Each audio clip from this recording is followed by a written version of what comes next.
Hello and welcome to the skating lesson. I'm Dave Lees. And I'm Jonathan Pyre, and I'm glad we do this show inside instead of outside because this has been the coldest weekend in New York ever. The coldest weekend and still not a lot of snow, so lots going on. Crazy week, balloons flying overhead in the United States, just a strange time that we live in. Yes. If you are new here, this is this and that. We're going to be discussing everything going on in the figure skating world and the world at large because it's all intersecting. So if you are new here, please subscribe below and remember to smash that like button. Jonathan, it's a really strange time, I think, in the world, in sport. I think with the state of the sport and retirements and the fact that Russia is banned because of the war in Ukraine, then you think— I've heard about that. I've heard yes. And the doping situation. Heard about that also, yeah. And then you have China, who is threatening to invade Taiwan for quite some time the way Russia has invaded. And you think, okay, if the Olympic movement is funded by three major countries, and one is banned, right, and another is about to do the same thing that another country did, although not in the Olympic window of the peace treaty, Jonathan, are the Olympics imploding? What's happening? Because each sport is funded by this and governed. Yes, I know, and it's been interesting. Of course, we're seeing it all play out with the Paris Olympics coming up as opposed to a Winter Olympics, and even this back and forth with we will boycott it, we won't boycott it, we will compete regardless. If let them be neutral. No, we don't want them at all. It seems each country is struggling to sort of figure out where its stance is, and it's fascinating. The only other time I know of this sort of situation was in the 80 Summer Games and then the 84 Summer Games. And I can't say that US sitting out in 80 and the Soviet Union then sitting out in 84 changed anything politically. You know, it's a tough arena for that to play out in. I always go back to when they had the games in Sochi, and there was so much pressure for the gay athletes to boycott it. And I just thought I don't think that serves any purpose, really. It's tough. Well, I always talk to different, viewers that we've had for a long time, some watching this season, some not, and I'm trying to get everybody's feedback when I talk to them. And it's an interesting mix of how people feel about skating. On one hand, people feel that the quality of skating has gone down. Maybe the excitement of the competitors right now, we knew it would take time to build up. We've said this for months, but it has. Right. And it is also still marching on.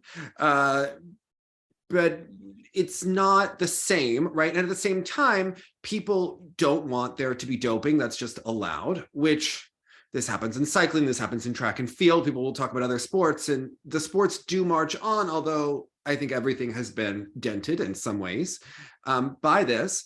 And it's also moving on, and we're seeing that this doping situation hasn't been settled for over a year, right? And as this time marches on, and there's a lot to blame. We did see like the US team took that group photo this past week with all of their empty medal boxes.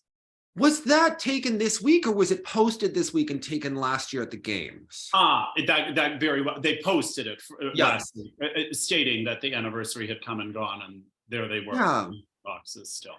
And I actually thought about that a lot, which they were robbed of that Olympic moment, and their entire Olympic moment was robbed by COVID, right? And obviously the Olympics have been dented by COVID and the war. It's coming at it. The sport has been, and the Olympics have been dented from so many sides without having crowds, without having that. On one hand, if figure skating gets a lot of money from the International Olympic Committee to keep going in the non-Olympic years, this is the way that the whole system works. It is a concern about what is going to happen to Russia. I mean, we had quite a subpar standard of skating in the pair event. We didn't talk about pairs during the fall, and I don't know if many people realize that we made an editorial. The best way to do it, I think. Yes. Yeah. There was nothing positive to really say about a lot of the times. Yeah. It just seems precarious. And the other thing is, as we read these situations, about neutrality of the athletes and allowing the countries, the athletes from Russia and Belarus to come back in.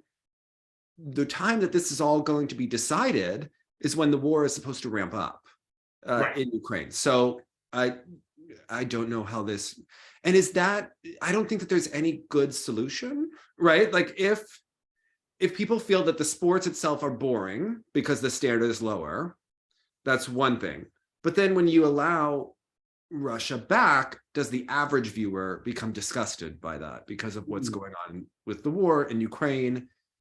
And there are countries that are threatening to boycott the Paris Olympics should this happen, although the US is not one of them, right? The US and Canada, right, said they would not have an issue as long as the athletes consider themselves in a neutral status.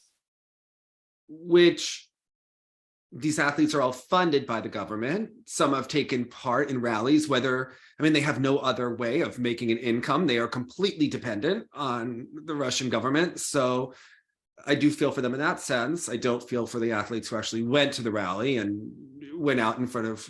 Well, that's the thing. Even back in the day when it was George Bush was in office and I was singing in Europe at the time, and I was getting so much heat as if I was responsible for his choices or decisions or backed his choices or decisions. And the difference being, I wasn't attending government events. I wasn't entwined with my country's politics. I just happened to come from that country, completely separate from the leadership, and was just doing my job. But over there, it's so mixed and it's so blended. So that argument of it's not the government, it's just the athlete, it's so intertwined and messy in their situation. Yeah, it's interesting because the Russians you'll read comments, well, you American skaters suck. And then you'll read, well, we're not funded by the government to be a figure skater. You have to have a family that can spend an exorbitant amount of money or have some sort of a situation where you can train that many hours a day. Now for a payout that may or may not ever happen, right? And there's not the same level of depth as a result. So, and I think even before the doping in Beijing and the war in Ukraine, I think the Olympics were already in trouble. Yes. And yes, I know COVID obviously did not help any of that with Japan and China's games, but I think we saw in general the public a little bit over it. Mm-hmm. Nobody really tuning in. It wasn't the same kind of, for us, it will always be a huge event because it's our sport. So we're going to be super interested in following it at the Olympics. But I think the general viewer in the past was sort of like, oh, the Olympics are happening. I think, and I don't know if that's streaming services or the culture in general, or somehow it all seems frivolous compared to some of the other traumas happening in the world at the moment. But I think it's not looking to do better anytime soon. I think that's everything. The Grammys are on tonight. I'm not going to watch. Or you? If there's a great performance, I'll watch that on YouTube tomorrow. I think the Olympics are the same way, right? Yes. Now we have choice. Yeah.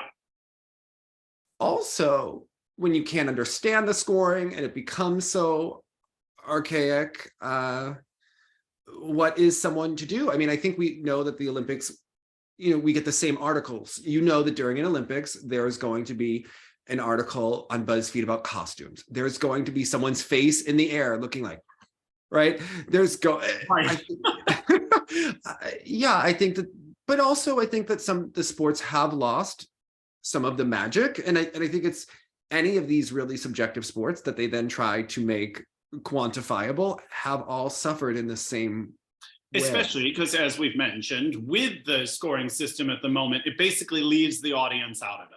Mm-hmm. So there is no incentive to engage with the audience while skating, and no reward if you do, really. So, we went in depth in it about the Nationals recap when we were talking about footwork sequences, and even some, like we're going to talk about Kaori and things like that. Mm-hmm. In order to get levels, you have to put a wall up between you and the viewer. Mm-hmm. And it's just sort of disconnecting. It's, what am I watching? I do think that they're in a real moment where the ISU has to make some decisions to save the sport. And direction, and they really haven't been confronted by it. I think the Congress votes in their self-interest of each country, and they don't look at the sport as a whole and bad decisions that have been made for 20 or 30 years, right? I don't think that they've been looking on how to grow the sport, unfortunately. Well, and I mean, furthermore to that point, I don't know what they think the point of the ISU Awards are. I don't know if they were trying to create this sort of like culminating Oscars type event. It doesn't have that feel at all. It feels like a knockoff ice show, amateur hour a little bit. And I find it, as opposed to something like the Oscars, where everyone has put up their art and now a committee is voting on which one they liked. The problem is this is a sport that is judged subjectively. So for the organizing union to then say, this was our favorite costume, this was our favorite skater, most valuable skater, like best coach. I don't know that these are things that the institution running a subjective sport should be just handing out these awards. It's such a messy situation to me. I agree. And Ari Zakarian helped put it together. And I think it's a good idea, perhaps, anything to get the sport going. But they tied it to an ice show. I think it could be tied to the World Team Trophy or, right. The World Championships at the end of it. What I noticed, a couple thoughts I had. It's tied to Art on Ice, which has been a show that's been around for a lot of time. I think it's great that they get the crowds that they do. And one of the things is that they attract D-list, past their sell-by-date musical artists or emerging musical artists. I don't know if that's needed to sell the tickets. We've never really known that for sure, right? But, in years past, they've had the Jackson brothers singing as people are skating, which to me felt like those Dissin shows where you would have similar caliber artists singing, right? And on some level, they've done a great job at getting more artistic skaters a part of Art on Ice, right? It's always been a Lambiel show. I don't know if he's involved in the crafting of it, but he's obviously the big headliner typically. And we saw Dennis Vasiliev skating there. But then we saw people like Brandon Fraser, Ilya Malinin. Now, Ari Zakarian is helps spearhead the ISU Awards. Ilya is an athlete he represents. He also represents Alaj. For Ilya Malinin to be considered in a show called Art on Ice, I mean, on one hand, it'll help his choreography, but that's what he's weak at, Jonathan, is this showmanship, and then it's tied to the ISU Awards.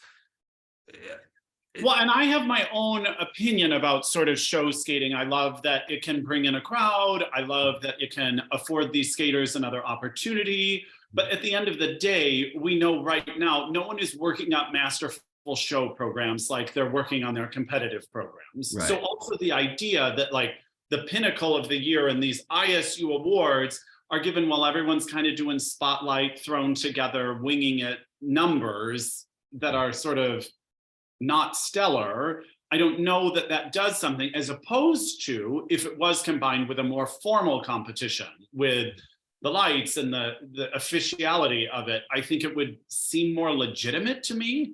Yeah, I mean, there are very few skaters that go on from their competitive careers to actually have long professional careers in shows. We see, because they kind of do both now, and this started with the Michelle Kwan model. Once the ISU started having pro-am events and they stopped being professional competitions, they all kind of did it while they were competing at the Worlds, right? And then those competitions went away, but still the same level of shows. It was something that you did almost while you were competing to help fund your training and help fund your lifestyle.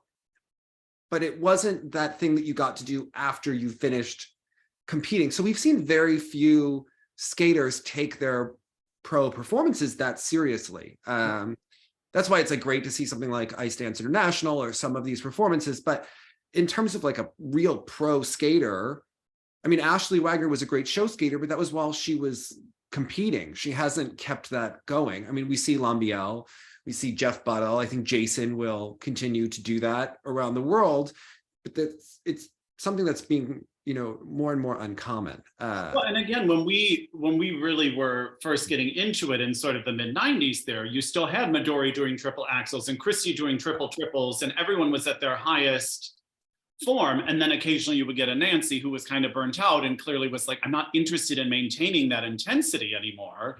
But I think now it has become sort of the throwaway program, like, oh yeah, we'll just go out there and wing it.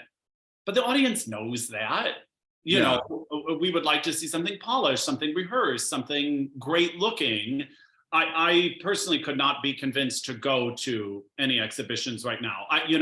So many of the great performances over the years have been in exhibitions and showcases like that. And now it's just sort of like a throwaway, like karaoke hour kind of energy. If it were something great, like a Broadway show or something of real quality, I could go, but no. Right. I can't. Yeah. I can't. I don't know about you, but when we see Stars on Ice and they rehearse for a day and a half before they, or however, it's a very short window of time. Exactly. But it also looks like that. Yes. And I can't not know that. And I feel embarrassed for being there. Yeah. Like, oh, this is the thing I love. Even, at nationals and sometimes when they would do before those Smuckers, whatever that is, they bring in someone that afternoon and choreograph an opening number. And I was like, maybe the opening number isn't necessary because it just looks amateur. Yeah. Yeah. Yes, I agree. And yes, it's just the way that this works. But it's a personal opinion. And I know that for people getting into the sport, maybe they want to go, but I don't see many young people. I don't see it doing actually any recruiting of audience members, having experienced that. Also, the ISU Awards in general, I think often wind up highlighting everything wrong going on in the momentum of the sport because they're sort of highlighting a popularity, right? Right. So the last ISU Awards show, Terry got Coach of the Year. Then we see what happened to... Well, and first off, she received it. She was nominated against Brian and someone else. And Brian and whoever this other person was, who I'm not remembering right now, they're sitting on screen, a Terry not there. And then they announced it was a Terry. And you just saw Brian's response was the world's response, which he was like, yeah. Hey, yeah. I'm sitting here on TV for you to tell me you just gave it to a Terry, and they had their suspicions and ideas of what was going on, and then for it to have come out, I don't even think it was ideas. I mean, you have to realize that an athlete from that camp did go to Brian's school. Right. They knew a lot, right, at that time. A disgruntled student of a Terry went to Brian's rink right before that award show. Right. Don't forget that, right? Where people are like, how do you know certain things, right? I think when you look at that, right? But then Isabeau got Newcomer of the Year. And when we were talking to Christine S. about, well, is that technique going to sustain? And she was like, well, you always hope technique will sustain. There are a lot of people that don't. We had that same conversation all the time about Alyssa Liu. Right. I was remembering, this is so funny, about how Worlds didn't feel real last year. It was in such a blur and it was in a weird period of my life, but it didn't feel real the way that the Olympics went down and then Worlds were happening after it felt like a bomb had gone off in the sport at the Olympics twice, one with Valyeva, then with Trusova and that situation. And then Russia is banned. And then it was like a very strange world championship. I remember Alexa winning and Ashley Kane, getting a concussion or, whatever happened there. I forgot that Alyssa Liu won a world medal. I know. Like that didn't feel real to me. Right. And then we saw a picture of her signing autographs at nationals, like completely. I almost didn't recognize her. Yeah. Yeah, completely out of the sport, right? And it was, whoa, like what is happening? And then you think like, this year we have Isabeau, with people say the same things about her, although she does create a certain vision on the ice. You're like, what are we promoting? What is happening here? And yeah. And for me, even when it's like best best costume and best coach and all this sort of stuff. Are you now just endorsing them? So now everyone just goes there because the ISU has deemed them the best coach? It's a strange scenario it creates. I also wonder, like, so one of the major things is that the Japanese market isn't quite what it was before, although it still is popular enough in Japan. The nationals were not as well attended as they've been in the past, and I think we'll see how Worlds does. But you know, there wasn't a great feeling about how Yuzuru Hanyu's career ended. They didn't give him an award of any sort, though he was nominated. And I just was wondering if that, like, further dents the sport in a way, right? That he obviously left a great impact. I think you could argue that the ISU rules and the way that they're evaluated, I think that they prevent someone like Yuzu from going on and winning over a long period of time the way Katarina Witt won, right? I thought that there was some, first of all, she got a Lifetime Achievement Award, which, listen, she has made a huge contribution to the sport. There are people older who, I think Dick Button, Don Jackson, other people that have made, you know, enormous contributions to the sport. When you think Lifetime Achievement for the first award show, you think, award of this, maybe there are people that we could have hit first. I mean, also, did they agree that she was going to attend? Is that why she got the award? Right. I mean, that also happens at the American Music Awards and things like that when they give out these awards. So I wondered that, and it just felt strange, right? Did we not make an icon award, you know, for a Kim Yuna, right, for a Yuzu, to get them back involved in the sport? Yeah.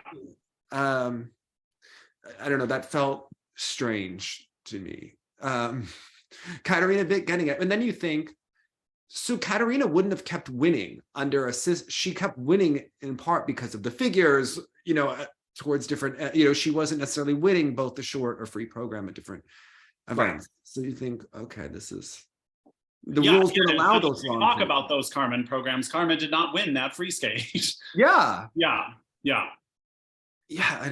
It just seems like they have a lot of work to do. And then I thought, okay, this is a problem between the ISU, the USFS, and Art on Ice.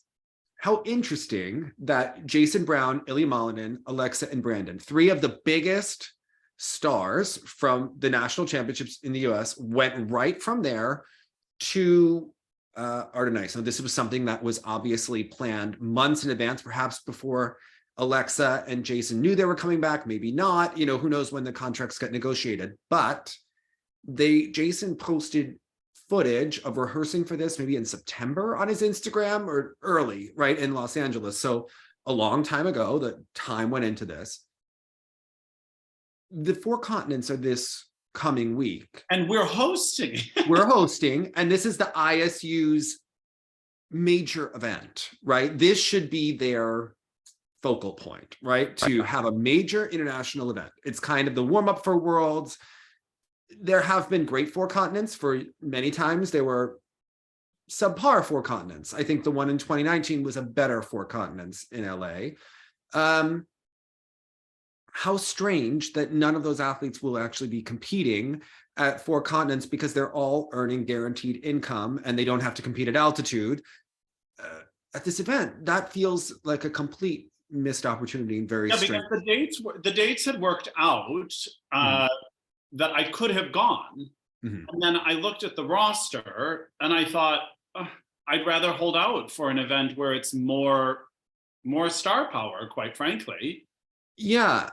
You had a good time in 2019 at Four Continents. Yeah, it was great. I mean, there were a lot of, especially for me at the time, there were a lot of like big deal skaters that I had not had the chance to see in person yet, which I always find really informative. But the dance event was killer. You know, there were great men, great women. You know, there were some rough pairs, if I remember correctly. But it had star power. It was a Grand Prix plus. And right now we're almost looking at a Grand Prix kind of roster, almost. Not even. Yeah. So, and when you look at like some of these rosters, here, wait, let me just pull it up for a second. Yeah.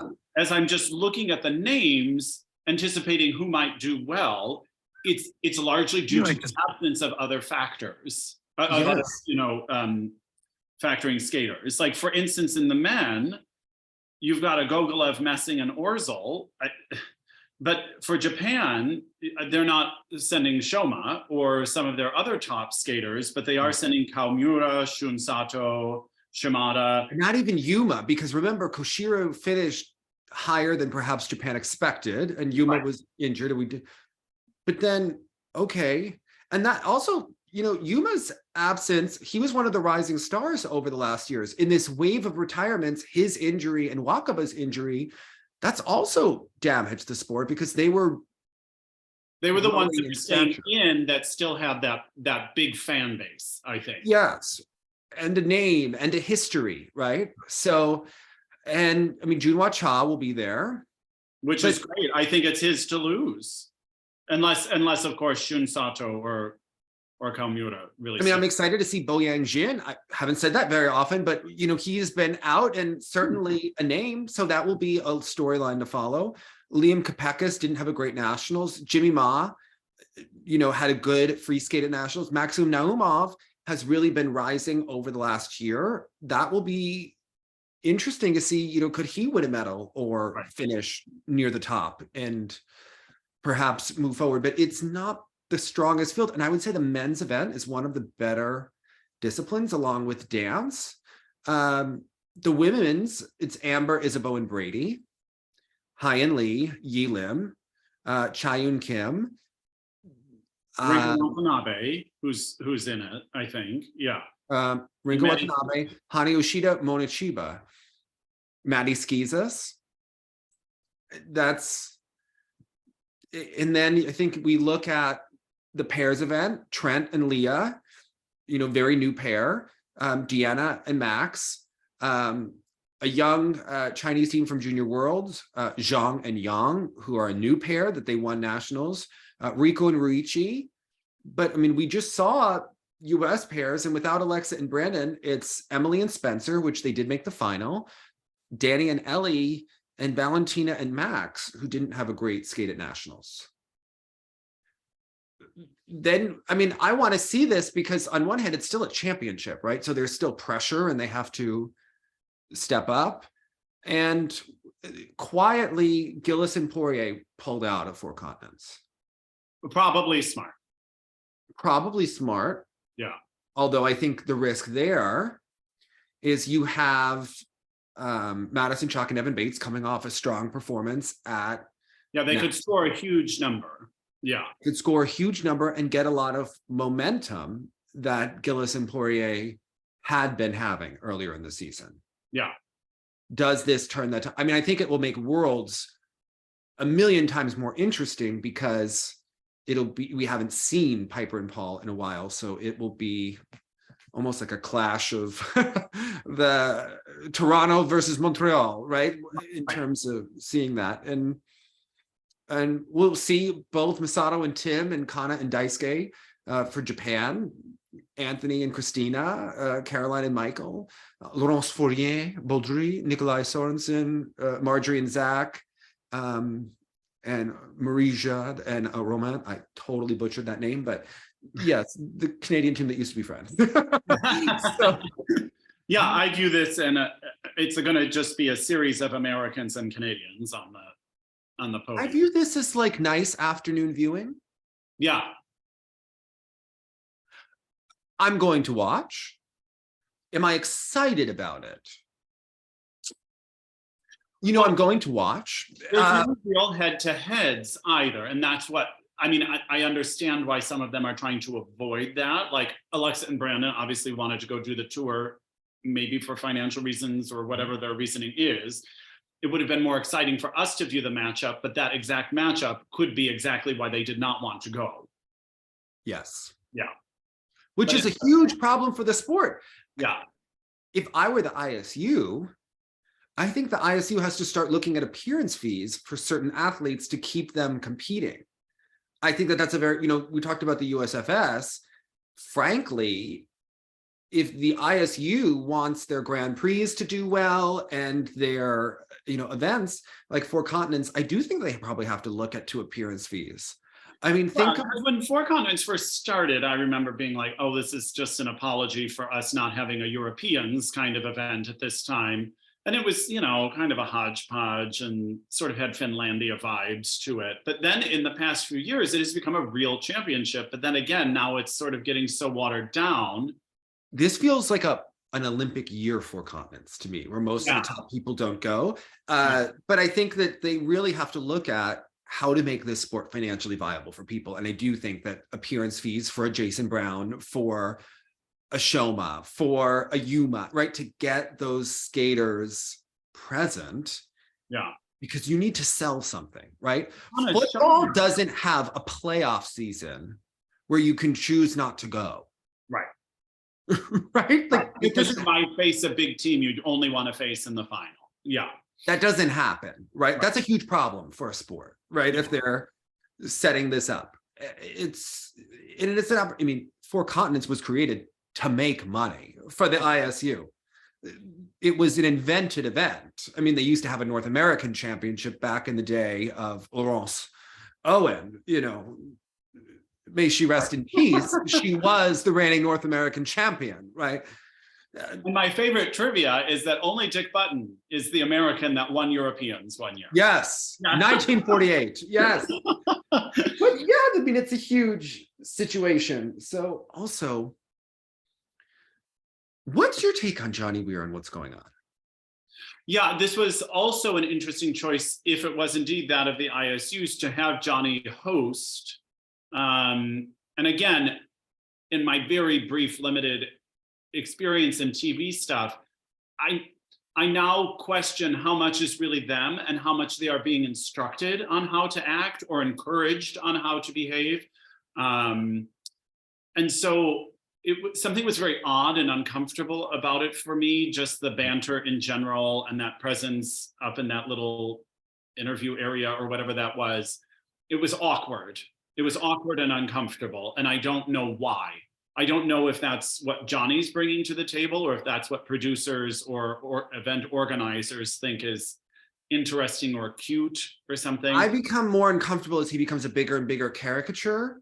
And he used to be a different caricature when he was skating, but it seemed more authentic and he was kind of edgy or a certain way. Out loud, but also serious. But then now it's like he's almost like Sanford from Sex and the City with the suit he was wearing. It reminded me of some of those costs. It's sad. It makes me very sad. The whole thing, it's just uncomfortable. And then even, obviously there was a lot of hype around the Most Valuable Skater Award, because also what a ridiculous award for the ISU to decide who gets that. It was Nathan who won. And one of the, was it also Papadakis and Cizeron were nominated? Maybe. Yeah, and Russia was very mad that Anna Sherbakova wasn't invited to the award show. Well, she wasn't invited because she didn't win. The only ones that were invited were the ones who were skating in the show. But that's been a huge drama for the last week or so. On the first, when she was nominated, they're like, well, she's never going to win. Then the drama was that she wasn't invited to the award show. Well, it wasn't like this was the Oscars with an audience and the crowd. I mean, Isabeau won an award and her internet connection went out. I mean, but even as Johnny introduced the MVP announcement, he said, and it's our current Olympic champion. And he said it with such an intentionally thick Russian accent that for a second I thought, oh gosh, is it going to Sherbakova? But then no, he was like just having fun. And he also sounded German. He was picking up everyone's accent as he was. The whole thing just made me uncomfortable. The whole thing didn't have gravitas. And, obviously whatever happened at the Oscars last year with the slap. But in general, there is a sort of feeling that this is a big moment. And this just sort of, again, seemed like some Smucker's Spectacular. And he was playing the role of a super effeminate Rusty, It felt uncomfortable. It actually felt like an ISU version of a Dissin show, is what it felt like to me. Okay. And I didn't like those either. I think that they could have made way more strategic choices, and I get that they're trying, which is good, but I also thought that they need to kind of create an ISU tour, perhaps, for skaters to keep them going and involved in skating after they retire, the way that they used to have ISU tours after Worlds. Why aren't there great show skaters? Like someone like a Jason Brown and maybe Aliona, or if you want to have, some of the skaters that are on this show, maybe they need to create a global tour of the best, Papadakis and Cizeron, incentivize them to create great artistic programs, and then do this instead of having these skaters basically be relegated to cruise ships at this point. Kind of, yeah. Or be responsible for finding their own opportunities exclusively, or creating the opportunities that really they are above. Yeah, I mean, I think it's great that Elaj is part of the show, and he's someone that did it his own way with TikTok and working extremely hard. Why isn't the ISU hiring some young marketing person to actually create this kind of content to grow the sport? Right? That's what these organizations need. You said a great thing where, you were going through a period of change in your life, and you said if you keep doing the same thing, you start questioning why. Yes, 100%. I think the ISU is at that point. They call it the dark night of the soul, right? When you're going through that. Figure skating is in the dark night of the soul right now after the Olympics. And it can't just be as it always has been, because it needs something. It needs something, that's clear. And it's not as simple as saying, oh, it's because Russia's not there, it's not interesting. Something at the foundational level has to shift in order for it to stay relevant. Or even, as Christy was saying in the interview, if you're not always trying to grow or improve, but you're just kind of resting on your laurels, the thing just completely stalls out. And that it has sort of a stalling out energy. I think it stalled out a long time ago, but now it's caught up. Yeah. I think that there were things that made it feel like it, as an organization, wasn't stalling. I think social media and certain skaters becoming more popular and developing fan bases helped mask an erosion that was happening beneath the surface. I think there were certain things that really helped the sport along immeasurably that were maybe happenstance. Virtue and Moyer coming back against the French really created a tremendous amount of interest and intrigue that they wouldn't have had that not took Which place. is also so funny, even in the commentary of sports in the States, like for instance, with the Simone Biles, before all of that went down in Japan, this idea that someone's going to go in and just win everything. They're just the best that ever was, so don't worry about it. They're just going to win. There's no competition. Well, then why am I watching? Like, again, I want to tune to see how it unfolds. And also just to clarify, because this is the point when like someone can comment like, well, it sounds like you don't even like skating. Why do you watch? No, and it's like, skating. Because we love skating and we love to watch, and we feel it's not living up to its potential at the moment. Oh my God. So last weekend on TSL Live, the other day, I get those videos from a collector in Oregon, and we watch some old events and judge and have a fantastic time because the programs had more life. They were strange. They were fab, in this way. But we were watching Fumio Igarashi, who is a Japanese skater that Frank coached, and he skated to Romeo and Juliet and he went from a spread eagle to an Inabauer to a split, like at the end of the ice. And then you watch Robin Cousins and you're like, skating had something. Right. And it wasn't so quantifiable, right? You can't, when you see Robin Cousins do an open axel, right? You know that you're watching something of complete quality. It's worth absolutely nothing. Right. He also does a forward camel spin for like 8 or 10 revolutions. And the audience goes nuts. Yeah. Which is extremely difficult. And he says in his interview is way harder than a combination spin that changes position. Some people will argue, about whatever. But it's not worth anything under the current system. But that kind of individuality was what made it so interesting, because each person was different. Yeah. And I think that is what needs to be. And then you see the micromanagement of the scoring in the skating. everything becomes so micromanaged because they have to. And again, I think these skaters are capable of doing that if given the system in which they could do it. Yeah. Yeah. But I mean, gymnastics has gone through a similar problem, right? And I think it really is what happened when they went from these closed systems, which had their problems, to open-ended. And I think some people like that you can quantify everything, but I think it loses the magic, right? Yeah, because what is the point of all of that is to deliver this over-the-top wow moment. But if we're even so in it and we're analyzing this and we're analyzing in that, we miss the big picture of any skate. Yeah. Well, I think because what happened in all these sports is that when you went open-ended, everyone chooses the same route to get the most points. And the problem with these systems is that there aren't many different avenues to get the same points. Yeah. There's one avenue to get the right, and that's the big problem. Right. So, and the bullet points, it's just like, it's as if they ignore them for the levels and they just copy the one that they have seen get a level 4 every time. Yeah. And there, maybe even for the footwork sequence, maybe it doesn't need every one of those criteria, but maybe speed and creativity and these other things can also be incorporated. You can tell they know there's something wrong because then they introduce the, what is that, choreo sequence? Yes. Yeah, but the whole program used to be a choreo sequence, and now you've told them, here, do choreography in these 10 seconds, and we'll judge it. Yeah, and dance is the only discipline that seems to be growing and evolving in any positive direction. But I have to say, like, there's a weird cognitive dissonance with the system, because with all of your knowledge of skating, who do you think was the best men's skater at Nationals last weekend? Oh, Jason. Yeah. Yeah, no question. I mean, Ilya did jumps, some were not rotated.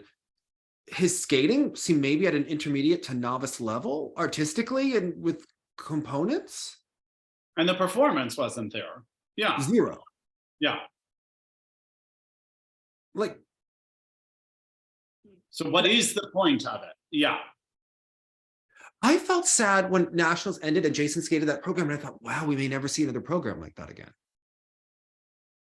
Because it's not encouraged. He did it in spite of the system, not because he would thrive in it, you know? Yeah. And what's so interesting is I think the judges are on the same page because they try everything they can within the system to reward him. But there's just limitations, because if the technical number can be so high and it caps on the PCS side of things, there's always going to be an imbalance.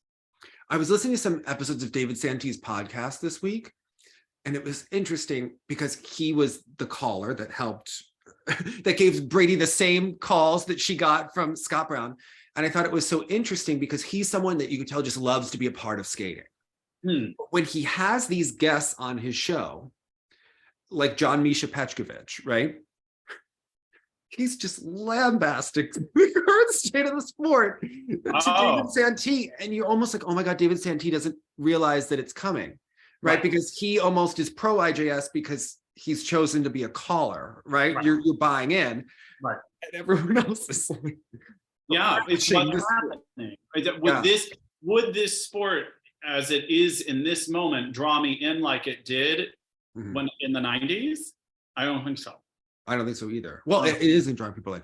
I did think, when you think about awards, you ever read about that Ulrich Salchow trophy that Dick Button had that he gave? He was like, Ulrich Salchow allowed Dick Button to pick any trophy that he wanted of his because he loved his innovation and his contributions to the sport so much. So he took it and then he gave it to John Misha Petkovic, who then later in 2010 gave it to Paul Wiley. And it was basically like this lineage of highbrow skaters who really impacted the sport. Yeah. I think Paul Wiley needs to give it to Jason Brown. Apparently it says it's the Skating Club Boston and they're supposed to give it to everyone every 4 years. So that this thing doesn't become an ISU award, I think they need to give it to Jason Brown. That's what I think they need to do. And then... Yes, 100% a deserving recipient of that. Yeah. Yeah. I don't know. Otherwise, this is just horrifying. I think it'll go the way of, I think the Jackson brothers will be then singing at that award show if we're not careful. Ulrich Salchow would want Jason to have. Yes. Yeah. Yes. Also, What is going on between Italy and Russia? Are you following this? Like this strange. Yeah, okay, so here's what's fascinating. So we heard everybody talk about, okay, Maya Kromich, she can get Italian citizenship, blah, blah, blah. Italy. Does she have a relative who's Italian? I mean, who knows, right? The Italian Federation made a statement. Did you read that article? And they said that they're not interested, but then I wouldn't trust them. Okay. They were like, we have no idea what you're talking about. No one has contacted us. No one from Atari's camp has had any communication with us whatsoever regarding this. But everyone is denying, right? However, and in one of the earlier articles, it was just talking that technically she could get Italian citizenship, not that she was looking into it. Right. But remember, Daniel Grossel is training with Atari, and they're claiming that he didn't tell them that he's going to train there until the end of the season. And yet, but they also support it. Yeah. Although his sponsors, who are the Italian police, are not pleased, from what I heard from a journalist. And yet, there's another skater, Dario Chirzano, who is Russian-Italian, who's an ice dancer, who was with, he used to skate, okay, Annabelle Morozov's partner left her, David Narizhny, to skate with his girlfriend. His girlfriend used to skate with Dario Chirzano. So now he may also go to Italy. So there's like some weird situation going on between, and Italy is like wheeling and dealing for the team event at the Olympics looking forward. Yeah. And the thing is, with Maya and the ISU rules and the Atari system, she did have an arm issue, but she's not going to make the Olympic team for Russia. No, I think they pumped it for everything they could get out of her that Olympic season when she was landing consistent quads out of nowhere. So she becomes a Morris, right? They allow another federation to pay for her training. And it gets them another judge on the panel. It gets more, whether or not Russia is allowed to compete or not, it keeps her going. Right. Because she wouldn't make the Russian team. So now she can skate for another country and just keep going with her life. And then they get more money coming in. They should sell off Kosternaya as a pair skater. What's going to happen with Daria Usashova? Can she become Israeli? Yeah. But I mean, I think that's what we're going to see. Also, I mean, Atari doesn't seem to have the stable of athletes. And, you know, she spent a lot of time in the US with Diana's situation, but they don't have the lower levels the way that they used to have them as stacked. And that depends, I think, if she wants to grow her school in Russia, or, I mean, she seems burned out the way skaters in the sport do. Yeah. And Alyssa Deviglazina, who was their top junior, who was doing a quadlats, she hurt her knee this week, is probably out of the Russian junior championship. So even Atari is in a flux period, right? Where she has to decide, okay, is Russia going to get this neutral status? Because that'll decide if Diana and Gleb become Israeli, if they decide to go this route. I think also Annabelle Morozov is training with Igor Eremenko. What country are they going to represent? I mean, there's a lot of stuff kind of hanging on in the balance. So, but you know who's going steady as she goes? No. Tamara Moskvina. I know. I saw that St. Petersburg competition. I watched a lot of the men also. I watched Aliev, Mozilev, Gleb, Gleb L. More of the same from them, occasionally gorgeous quads and then turn around and fall on something silly. But for me, Mishina and Galliamov with the side-by-side triple lutzes in the short program, and then doing the free skate with the triple sow, and whatever she is doing, it just tells you what a settled person Tamara is, because everything is just calm and steadily moving, as opposed to these like wild ups and downs. And you know, I saw my team that I like.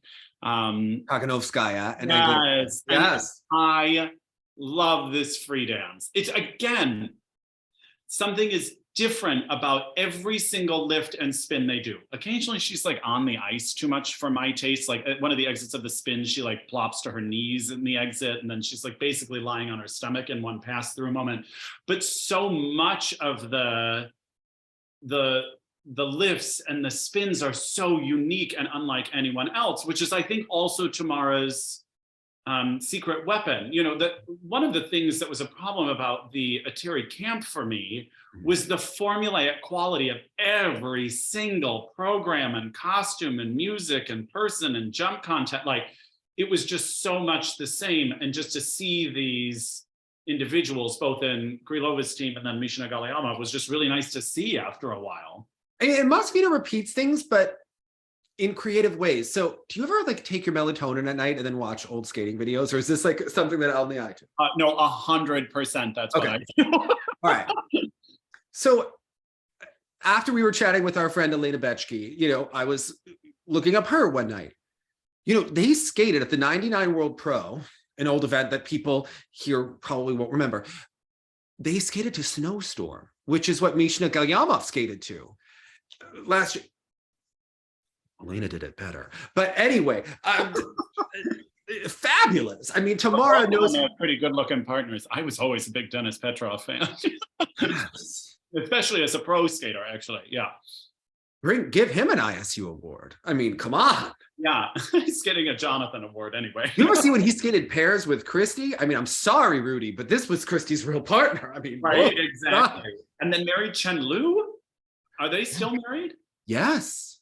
I mean, fascinating gentlemen.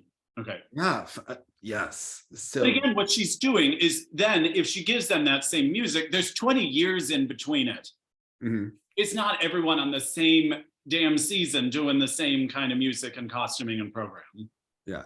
Also, we need to discuss one thing. I was debating doing it as the blade turns the other day, and we've wound up discussing all of the really pertinent topics. But, you know, Meagan supported the draft. I mean, the boycott, right, of the Olympics, which is very on brand for Meagan, which Denis Vasiliev, you pointed out, has also said this. And Tarasova, she called her angry and ugly, right? Which, now to be clear, I don't believe in the way I read the translation she's talking about physical beauty. I think it's even worse. I think she's saying she's an ugly person on the inside, which of course, obviously, I certainly do not agree with. They all gave quotes. Even Vaitsehovskaya, who is one of the smartest people in Russia, has become more nationalist and meaner this whole year. She's been very hard on Trusova because she's not who she was. And I actually, the other day, I rewatched Trusova's meltdown at the Olympics. And as the Russians are attacking Trusova for not being the athlete she was a year ago, at what point are they going to say, yeah, Atari ruined her body, or they used her body up to land these quads, telling her that she was going to win? And then she had a trauma response, and she's clearly had like a post-trauma situation with zero motivation to keep going. Yeah. But they just attack her for it. And then she's getting fame. So she seems almost like, it reminds me that she's in like her Lindsay Lohan phase, right? When they were all with the paparazzi, like there's that vibe to it about, you know, she's like the wayward skater right now. Kind of how they treated Kosternaya a year ago, right? Yeah. And they kind of attack her in like the Russian tabloidy internet skating coverage. But okay, so I was like debating, I was like, this is like really nasty. Like they're getting into like weird stuff. But I just want to read what they all said about Meagan, because she said something, and they have a weird thing about Meagan. You know, when they landed, she triggers them. Yeah. Yes. When they landed side-by-side triple Lutzes and won their worlds, they did lower the value of that in pairs. Right. And then they lowered the value of the quads when Meagan was able to do the quads, and they supported it behind the scenes. But then now they say that they need to do the quads because they didn't have teams that could do it before. And then now they have so much depth that they're like, we need to do this and show our superior. It's whatever good for them. There's no one remembers. Okay. So she supported Ukraine, which would consider a boycott. Tatiana Tarasova. Duhamel is an evil, stupid, and crazy person who calls for boycott of the Olympic Games. Then Tarasova speaks again.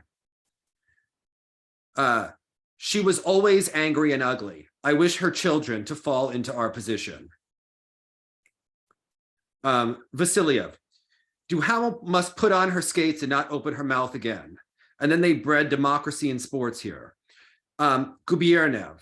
We must be aware that large-scale boycotts are possible. The position of the IOC is clear, but there's a lot of opposition. Okay, Maxim Trankov, her best friend. Yeah, right. Duhamel needs to be reminded of herself somehow, so she does it. This is a guy who wears blue hair on TV talking. Right, exactly. As long as her partner continues to skate, she can only talk. Oh, he's trying to get her like Irina Rodnina. Who said that? If I ask her name, you understand how important her opinion is. Okay. But again, I think it's also the fault of the press that must, again, run to this gaslighting committee and say, Meagan Duhamel said this horrible thing about Russia. What's your response? And then inevitably, they know exactly what they're going to get. Well, they all love to be in the headlines, which is so weird because, yeah, because in the US, they all, like if you ask Nathan, he tries to give a really, well, it's really sad that we don't have our Olympic medals, but I hope that the situation we take, like it's a different value system where they don't, and we don't say what we think in the US, but they go the other route here where they say things to demean and for shock value, right? And to lie on purpose. And this is a culture where they are like, okay. So then Duhamel says, sorry, but no, conflict in Ukraine and doping runs counter to Olympic values. I agree with that. Yeah. So then Elena Vaitsehovskaya.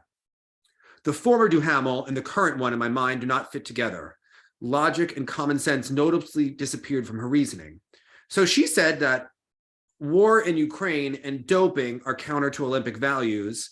And Elena Vaitsehovskaya, who's one of the smarter people in sports, is saying that logic and common sense don't appear in her reasoning. Well, I don't agree with Elena in that case. Look at what you're really saying doesn't make common sense. Like, then Alexei Zheleznyakov, master of the boogie woogie, Terry's esteemed jazz teacher.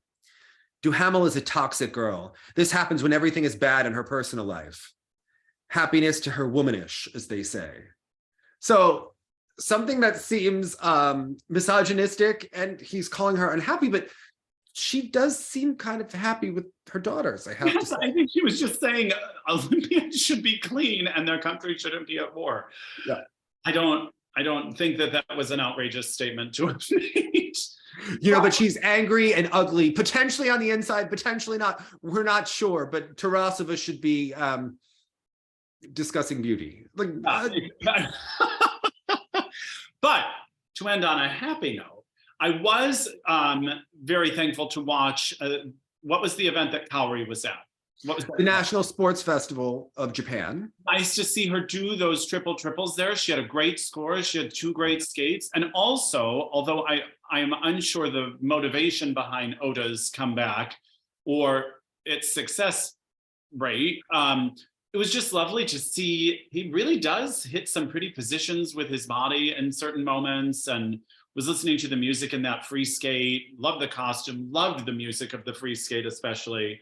Obviously, you know, slow at times and the jumps not what they were. But again, I don't know what the rationale was behind it, but it was nice to see him out there again.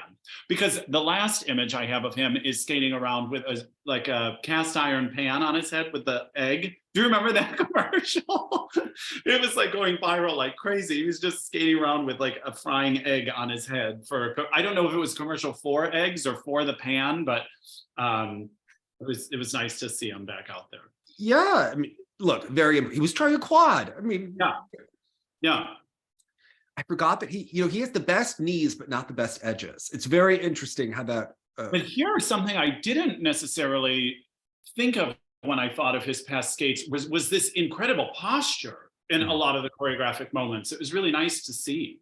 Well, don't you remember how straight he stood when he did the top hat number when he was Charlie Chaplin? Oh yes, now that you mentioned that, I think yes. Okay, I have always seen that rigidity in the posture, but here it worked for the program. But you know, something that was missing, I didn't understand the National Sports Festival in terms of like why Rika wasn't there. I don't know if she's recovering from injury or whatnot.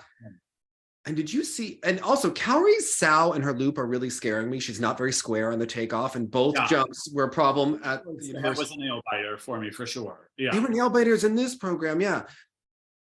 Did you see Marin Honda ice dancing? And can we nationally get her together with this boy? Can we fund this? Can we encourage? Feel that you manifested Jason coming back after the Japan Open? I feel we must see this because again, this is sadly an all too common story about this wonderful skater with incredible performative qualities, beautiful edges that just, it wasn't coming together in the jumps, but she has so much to offer the sport. I would love to see her in ice dance for Japan. Well, I have a friend who's an ice dancer who's like, yeah, well, she looks like any single skater who, her toe isn't pointed and she's rushing. And I'm like, yeah, and give her, I don't know, 6 months of training. Like, give her not one Instagram video to assess if it's possible or not. I think Marina Zhueva seems to love her. I think we can send her to Marina, and we can, have a rival to Marie France's school. So let's send her to Marie France.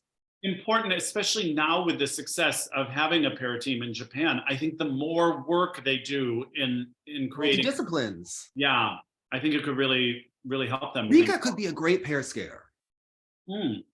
Rika can do pairs. Marin can do ice dance. Let's keep them going. Yeah, I think it's important. Yeah, and now that they've seen what's available to them in the world of team medals, I think it could be real incentive. I mean, yeah, team medals. Otherwise, what are they going to do? Right? Let's keep them going. Let's get this together. How about Lauren's sister, the actress? She can do pairs too. Let's put them all. I was living in Germany and you had me watch that whole series, like The Haunted Housekeeper or whatever that was. It's a great series. I don't regret it. I'm not embarrassed. I remember like someone came over and they were like, what are you watching? And I was like, it's this figure skating sister and da-da-da-da-da. It was a funny trip, that show. Also, whatever happened? Remember when we were watching that whole Yuri on Ice and it was going to have a movie? Like, how did we never get into that? That was at the same time. Yes, and some of the clips, like I remember filming some of those clips with my phone and had to send them to everyone because they were outrageous, those episodes. Yeah, what happened? How did that fall off? It was, same thing happens with singing sometimes. If it's like a movie about it, you're sort of like, oh gosh, here goes the cringe factor. But Yuri on Ice was pretty factually correct. Yeah. In terms of how the scoring works and all this sort of stuff. That was a funny show. It was all about the Grand Prix final. Remember, that was the big event. Who cared about Worlds? And it was the montages of the other countries' skaters who were clearly based off of people we knew exactly who immediately. It was hilarious. So we definitely need this to come back. But I have to say, as much as I'm against the war and doping, watching Mishina and Galliamov do the side-by-side triple Lutzes made me think, the sport needs skaters of that caliber to keep going. I'm having a real ethical dilemma with it because on one hand, I want skating to survive.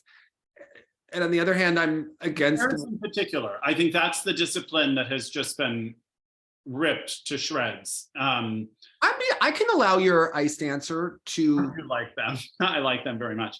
Can we just consider them the Russian national champions? Because they were supposed to be there, but I think it was illness. That fell in both programs. At their results, and they weren't showing up, and they didn't even have a Wikipedia page, which surprised me because I was trying to.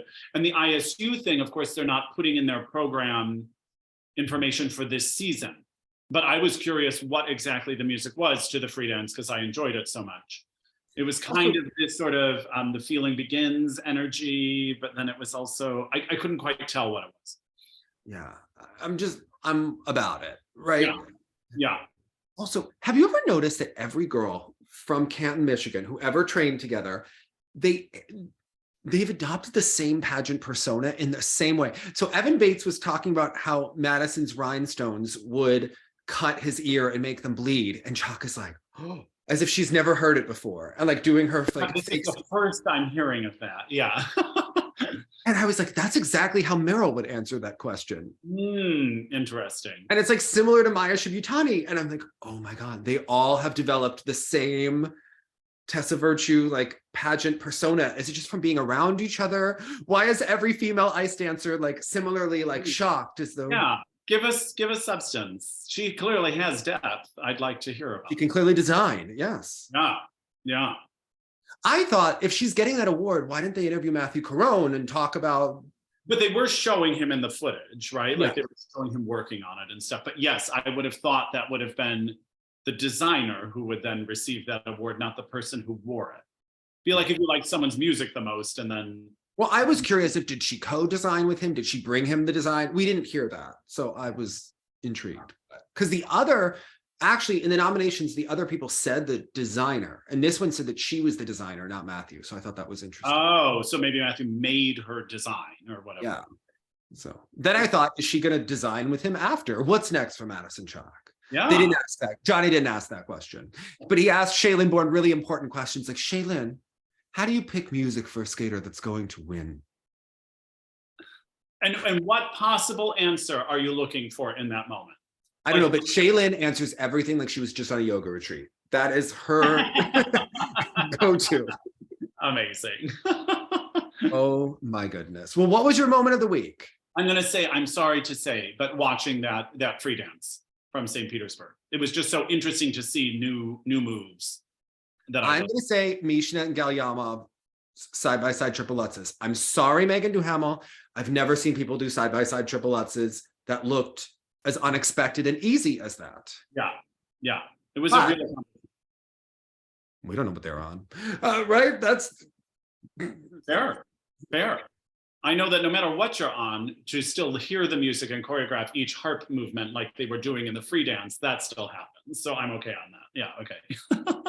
I'm torn. I kind of think that the sport needs the level of competition, but I think that they would have to pass doping tests. And can they be as competitive? I don't know. Yeah. Athlete biological passport. I think Russia should be required to fund the athlete biological passport if they want to be allowed back as neutral athletes. An interesting take. Again, that would be implying that they were off because of that, but they're not. They're not out because of that technically. So well, they're out because of WADA for that. So we could allow that, right? There are many loopholes to find this solution. I don't know. We'll see. Triple loopholes. Yeah. Okay. Well,